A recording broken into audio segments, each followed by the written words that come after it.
அன்பான துலாம் ராசி நேயர்களே, உங்களுடைய வாழ்க்கையில இனி வரக்கூடிய காலங்கள் எந்த மாதிரியான மாற்றங்களை கொண்டு வரப்போகுது? உங்களுடைய தொழில், திருமண வாழ்க்கை, குடும்பம், பணவரவு, காதல், படிப்பு, உடல்நலம் மற்றும் மனநிலை எப்படி இருக்கும்?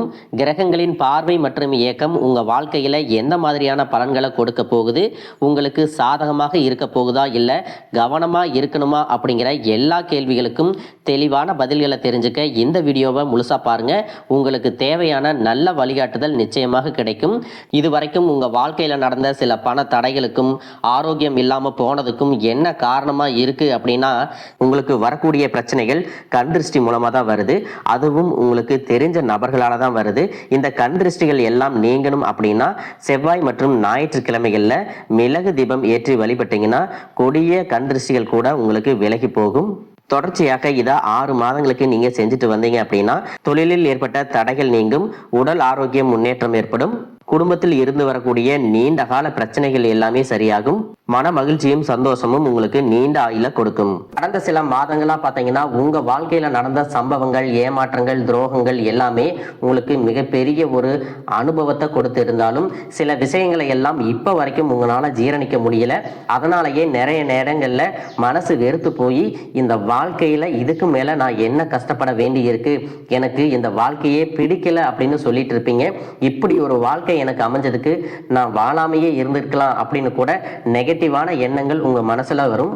இதுக்கெல்லாம் என்ன காரணம் அப்படின்னு பார்த்தீங்கன்னா, நீங்க நினைக்கிறது ஒன்றும் நடக்கிறது ஒன்றுமாக இருந்திருக்கும். நீங்க செய்யக்கூடிய ஒவ்வொரு நல்ல விஷயத்தை கெடுக்கிறதுக்கும், உங்க முன்னேற்றத்தை தடுக்கிறதுக்கும், உங்களை அவமானப்படுத்துறதுக்கும் இங்க நிறைய நபர்கள் எல்லாம் முயற்சி பண்ணிட்டு இருக்காங்க. ஆனாலும் அவர்களுடைய சதிகளையும் சூழ்ச்சிகளையும் எல்லாம் தாண்டி இப்ப வரைக்கும் நீங்க ஓரளவுக்கு நல்லா இருக்கீங்க அப்படின்னா உங்ககிட்ட இருக்கக்கூடிய நல்ல எண்ணங்களும் கடவுள் பக்தியும் இது வரைக்கும் நீங்க செஞ்ச நல்ல விஷயங்களும் தான் உங்களை காப்பாத்திட்டு இருக்கு. இதுக்கு முன்னாடி நல்ல உறவுகளாகவும் நண்பர்களாகவும் இருந்தவங்களே உங்களுக்கு சில துரோகங்களை எல்லாம் செஞ்சு உங்க வாழ்க்கையை கெடுக்கணும் அப்படின்னு நினைக்கும் போது யார் நல்லவங்க யார் கெட்டவங்க அப்படின்னு தெரியாம எல்லாரையும் சந்தேகப்படுற மாதிரியான ஒரு சூழ்நிலை இருந்திருக்கும். உங்க வாழ்க்கையில நடந்த சில சம்பவங்களுக்கு அப்புறம் தான் சில நபர்கள் எந்த அளவுக்கு பொறாமையோடவும் வன்மத்தோடவும் இருந்திருக்கிறாங்க அப்படிங்கிறத ஓரளவுக்கு புரிஞ்சிருப்பீங்க. இது எல்லாமே தெரிஞ்சும் கூட நீங்க என்னமோ பண்ணுங்க, உங்க அளவுக்கு எனக்கு சூதுவாது தெரியல, இந்த மாதிரி தெரிஞ்சே மனசாட்சிக்கு விரோதமா தப்பு செய்யறவங்களுக்கு அந்த கடவுள் நிச்சயமா தண்டனையை கொடுப்பாரு அப்படின்னு கடவுள் கிட்ட உங்களுடைய வேண்டுதலை எல்லாம் வச்சுட்டு அமைதியா கடந்து போயிட்டு இருக்கீங்க. உங்க மனசுக்குள்ள எத்தனை ஆதங்கம் இருந்தாலும் இப்ப இருக்கக்கூடிய சூழ்நிலையில தான் உண்டு தான் வேலை உண்டு அப்படின்னு தான் நீங்க போயிட்டு இருக்கிறீங்க. மற்றவங்க மாதிரி இல்லாம கஷ்டத்தையும் கண்ணீரையும் மறைச்சிட்டு வெளியே சந்தோஷமா இருக்கிற மாதிரி நடிச்சிட்டு இருக்கிறீங்க. இந்த வாழ்க்கை உங்களை எப்படி புரட்டி போட்டாலும் முடக்கி வச்சாலும் நீங்க எப்பவும் போல சாதாரணமாவே இருக்கிறதால உங்களை சுத்தி இருக்கிறவங்க எல்லாருமே இவங்களுக்கு என்னப்பா ஓஹோன்னு ஜாலியான வாழ்க்கை வாழ்றாங்க அப்படின்னு சொல்லுவாங்க. ஆனா மனசுல நிம்மதி இல்லாம வயிறார சாப்பிட முடியாம நிம்மதியா தூங்க முடியாம எவ்வளவு கஷ்டப்படுறீங்க அப்படிங்கிறது உங்களுக்கு மட்டும்தான் தெரியும். இந்த மாதிரி உங்க வாழ்க்கையில திடீர்னு ஒரு பிரச்சனை அப்பப்போ வந்துட்டு தான் இருக்கு. அதையெல்லாம் எல்லா இடத்துலயும் நீங்க கடந்து வந்துட்டு தான் இருக்கீங்க. இந்த மாதிரி நீங்களா ஏதோ தட்டு தடுமாறி எந்திரிச்சு நிக்கிறப்போ உங்களை குறை சொல்றதுக்குன்னே நிறைய பேர் தேடி வருவாங்க. நீங்க 1000 நல்ல விஷயம் செஞ்சாலும் அதையெல்லாம் பாராட்டி ஒரு வார்த்தை கூட சொல்ல மாட்டாங்க. அதுவே உங்களுக்கு தெரியாம ஒரு தப்பு நடந்துட்டாலோ உங்களுக்கு சம்பந்தமான ஒருவர் தப்பு செஞ்சுட்டாலோ அது இந்த உலகத்துல யாருமே செய்யாத தப்பு மாதிரி குத்தி காட்டிட்டே இருப்பாங்க. அவங்களுடைய நோக்கம் என்னவா இருக்குன்னா நீங்க நல்லா இருக்கணும் அப்படிங்கிறத விட நீ முன்னேறிடக்கூடாது அப்படிங்கிறதுல ரொம்பவே கவனமா இருப்பாங்க. நண்பர்களாக இருந்தாலும் சரி, சொந்தக்காரங்களாக இருந்தாலும் சரி, அவங்க தேவைக்குனா மட்டும் உங்ககிட்ட வந்து பழகுவாங்க. அந்த தேவை முடிஞ்சிச்சு அப்படின்னா உங்களை விட்டு விலகி போயிடுவாங்க. இப்படி மற்றவங்களுக்காக எல்லா விஷயத்தையும் செய்யக்கூடிய உங்களுக்கு ஏதாவது ஒரு அவசரம் ஒரு உதவி தேவைப்படுது அப்படின்னு போய் நின்னா உங்களுடைய சூழ்நிலையை புரிஞ்சுக்காம அவங்க 1000 கேள்விகளை கேட்டுட்டு அதுக்கப்புறமா சின்னதா ஒரு உதவி செய்வாங்க. இதையெல்லாம் நினைக்கும் போது நீங்க எப்படி அவங்களுக்கு உதவி செஞ்சு ஏமாந்திருக்கீங்க அப்படிங்கிறத இப்பதான் புரிஞ்சுப்பீங்க. இந்த வாழ்க்கையில எப்படியாவது முன்னேறணும் அப்படிங்கிறதுக்காக தினம் தினம் கஷ்டப்பட்டு உழைக்கிறவங்க. உங்களுடைய மனசாட்சிக்கு தெரிஞ்சு நீங்க யாருக்கும் எந்த கெடுதலையும் கஷ்டத்தையும் துன்பத்தையும் கொடுத்ததில்லை. ஆனாலும் உங்களுக்கு மட்டும் ஏன் இந்த மாதிரி கஷ்டங்கள் வருது, பிரச்சனைகள் வருது அப்படின்னு பார்த்தீங்கன்னா நீங்க நல்லவங்களா தான் இருக்கீங்க, நல்ல விஷயங்களை தான் செய்யறீங்க.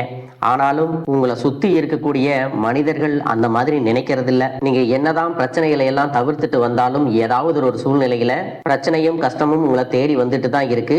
ஆனா இனி வரக்கூடிய நாட்கள்ல உங்களுக்கு சந்தோஷத்தையும் மன மகிழ்ச்சியும் கொடுக்கக்கூடிய ஒரு காலகட்டமா இருக்க போகுது. இது நாள் வரைக்கும் பார்த்தீங்கன்னா உங்க வாழ்க்கையில் நடந்த கெட்ட விஷயத்தை எல்லாமே மறந்துருங்க. இனி வரக்கூடிய நாட்கள்ல உங்களுக்கு எப்படிப்பட்ட நன்மைகள் எல்லாம் கிடைக்க போகுது, எந்த இடத்துல நீங்க கவனமா இருக்கணும் அப்படிங்கிறத நீங்க மனசுல வச்சுக்கணும். மார்ச் மாதத்துல சனியினுடைய வக்ர நிவர்த்தியும், குருவினுடைய பயிற்சியும், சுக்கிர பயிற்சியும், சூரிய பயிற்சி, ராகு கேது பயிற்சிகள் அப்படின்னு கிட்டத்தட்ட 5 பயிற்சி பலன்கள் எல்லாமே உங்களுக்கு இந்த 2026ஆம் ஆண்டுல முழுமையான பலன்களை கொடுக்க போறாங்க. அதனால இந்த காலகட்டங்கள்ல எதையெல்லாம் நீங்க இழந்துட்டோம், எதையெல்லாம் நீங்க மீட்டெடுக்கணும் அப்படின்னு நினைக்கிறீங்களோ அதுவெல்லாம் நிச்சயமா உங்களுக்கு கிடைக்க போகுது.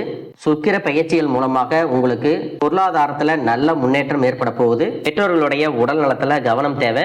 இதுவரைக்கும் உங்களுடைய பணம் ஹாஸ்பிட்டல் செலவுகளுக்கோ, கடனுக்கு வட்டி கட்டுறது, வண்டிகள் பழுதாகி அதுக்காக செலவு செய்யறது, மற்றவங்களுக்கு பணம் கொடுத்துட்டு அந்த பணம் திரும்ப வராம கஷ்டப்பட்டது, இந்த மாதிரியான சம்பவங்கள் எல்லாம் நடந்திருக்கும். இதற்கு பிறகு நீங்க பணத்தை சுப செலவுகளுக்காக செய்யணும். நல்ல விஷயங்களுக்கு பணத்தை செலவு செய்யும் போது உங்களுடைய கடன் சுமை பாதிக்கு மேல குறையும். தாய் வழியாக ஆதரவு கிடைக்கும். தொழில் செய்யக்கூடிய இடத்துல உங்களுடைய திறமைகள் வெளிப்படும். வேலை செய்யக்கூடிய இடத்துல உங்களுடைய உயர் அதிகாரிகளின் ஆதரவு உங்களுக்கு திருப்தியாக இருக்கும். சுப செய்திகள் எல்லாமே உங்களை வந்து சேரும். பூமி வாங்கக்கூடிய யோகம் உண்டு. வீடு கட்ட ஆரம்பிச்சு அந்த வேலைகள் பாதியில நிக்குது அப்படின்னா அந்த வேலைகள் எல்லாமே உங்களுக்கு சிறப்பா முடியும். உடன்பிறப்புகளின் திருமண முயற்சிகள் கைகூடும். புதிய வாகனங்கள் வாங்குறதுல ஆர்வம் காட்டுவீங்க. தொழில எதிர்பார்த்ததை விட கூடுதலான லாபம் கிடைக்கும். ஆரோக்கியம் சீராகி உற்சாகத்தோட எல்லா வேலையும் செய்வீங்க. அரசு வேலைகள்ல இருக்கிறவங்களுக்கு மேலதிகாரிகளுடைய ஆதரவு கிடைக்கும். உங்களை விட்டு விலகி சென்ற சொந்தங்கள் எல்லாமே திரும்ப வந்து சேருவாங்க.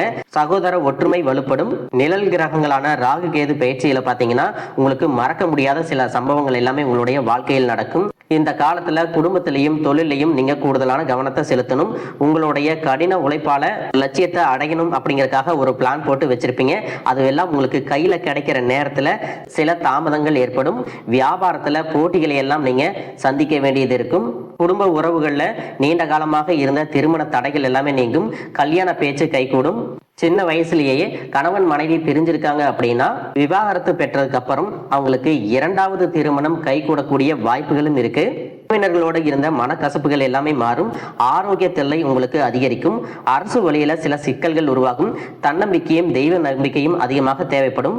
இந்த காலகட்டத்தில் ஆரம்பத்தில் உங்களுடைய வளர்ச்சிக்கு காரணமாக இருந்தவர்களே உங்களுடைய வளர்ச்சியை பார்த்து பொறாமப்பட்டு எதிரிகளாக மாறக்கூடிய சூழ்நிலையும் இருக்கும். இப்படி இன்பமும் துன்பமும் கலந்து வரக்கூடிய உங்களுடைய வாழ்க்கையில உங்களுக்கு நல்ல பலன்கள் கிடைக்கணும் அப்படின்னா வடக்கு நோக்கி இருக்கக்கூடிய அன்பிகையை நீங்க வழிபடலாம். குடும்ப தலைவர்களுக்கு குடும்ப உறுப்பினர்களாலேயே சில தவறான புரிதல் மற்றும் அளவுக்கு அதிகமான சிந்தனையால மன அழுத்தம் அதிகமாகி உடல் ஆரோக்கியம் பாதிக்கப்படும். உடல் பருமன் அதிகமாகக்கூடிய சூழ்நிலை இருக்கு. சின்ன சின்ன விஷயத்துக்கெல்லாம் கோவப்படுவதை தவிர்த்துக்கணும். இந்த மன அழுத்தத்தை குறைக்கிறதுக்கு ஆன்மீக வழிபாடு அவசியம். தியானம் செய்யறது, யோகா பண்றது, தன்னுடைய உடல் நலம் எவ்வளவு அவசியம் அப்படிங்கிறத சுயமா புரிஞ்சுக்கிறதன் மூலமாக இந்த பிரச்சனைகளை எல்லாம் தவிர்க்கலாம். நீங்க கணவனாக இருந்தாலும் சரி, மனைவியாக இருந்தாலும் சரி, உங்களுடைய வாழ்க்கை துணை மேல அதிகமா அன்பு காட்டுங்க. அன்பு அதிகரிச்சுன்னா சின்ன சின்ன குறைகள் கூட உங்க 2 பேருக்குமே தெரியாது. குழந்தைகளுக்காகவும் குடும்பத்திற்காகவும் அதிக முக்கியத்துவம் கொடுத்து நேரத்தை செலவிடுங்க. கணவன் மனைவிக்கிடையே அந்யோன்யம் அதிகரிக்கும். குடும்பத்தில் ஒற்றுமையும் சந்தோஷமும் நீண்ட நாளுக்கு தொடர்ந்து வரும். தொழிலை பொறுத்த வரைக்கும் நீங்க செய்யக்கூடியது சின்ன தொழிலாக இருந்தாலும் சரி, பெரிய தொழிலாக இருந்தாலும் சரி, எதிர்பார்த்த அளவுக்கு லாபம் கிடைக்காம ஒரு மந்தமான சூழ்நிலை இருந்திருக்கும். இதற்கு பிறகு நல்ல நல்ல வாடிக்கையாளர்கள் கிடைப்பாங்க. உண்மையான வேலையாட்கள் கிடைப்பாங்க. நீங்க எதிர்பார்த்த மாதிரி நல்ல லாபம் கிடைக்கும். புதிய கிளைகளை எல்லாமே தொடங்குவீங்க. வங்கிகளிடமிருந்து உங்களுக்கு நிதி உதவி கிடைக்கும். பணப்புழக்கம் அதிகரிக்கும். வாடகை இடத்துல இருக்கிறவங்க புதிய இடங்களை வாங்குவீங்க. சிலருக்கு பார்த்தீங்கன்னா வேலை செய்யக்கூடிய இடத்துல வேலை செய்யறவங்களோட சின்ன சின்ன பிரச்சனைகள் வரும். செய்யாத தவறுகளுக்கு பழி ஏத்திக்கிற மாதிரி இருக்கும். தெரிஞ்ச சிலர் அவங்களுடைய உழைப்பை திருடுவாங்க. உங்களுடைய திறமைகளுக்கும் உண்மையான உழைப்புக்கும் மதிப்பு கொடுக்க மாட்டாங்க. இதனாலேயே இந்த வேலையில தொடரலாமா இல்ல வேற வேலைக்கு போகலாமா அப்படின்னு 2 விதமான மனநிலை இருந்துட்டு இருக்கும். இந்த மாதிரியான குழப்பமான சூழ்நிலையில அவசரப்பட்டு எந்த முடிவுகளையும் எடுக்காம நிதானமா யோசிச்சு முடிவுகளை எடுக்கும் போது அதுவெல்லாம் உங்களுக்கு நல்ல பலன்களை கொடுக்கும்.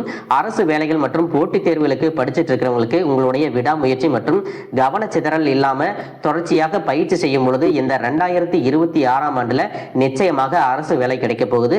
கஷ்டப்பட்டு உழைச்சு சம்பாதிச்ச பணத்தை தவறான இடங்கள்ல முதலீடு செஞ்சு ஏமாறக்கூடிய வாய்ப்புகளும் அதிகமாக இருக்கு. அதனால நண்பர்களை தேர்ந்தெடுக்கும் பொழுது உங்களுக்கு கூடுதலான கவனம் ரொம்பவே முக்கியம். புதிய தொழில் மற்றும் முதலீடுகள் செய்யும் பொழுது அது நல்லதா கெட்டதா அப்படின்னு எல்லா இடத்திலையும் ஆராய்ஞ்சு பார்த்து முடிவெடுப்பது உங்களுக்கு நல்ல பலன்களை கொடுக்கும். இந்த மாதிரி புதுவிதமான மாற்றங்கள் எல்லாமே உங்க வாழ்க்கையில நடக்க போகுது. வாழ்க வளமுடன், வாழ்க பல்லாண்டு.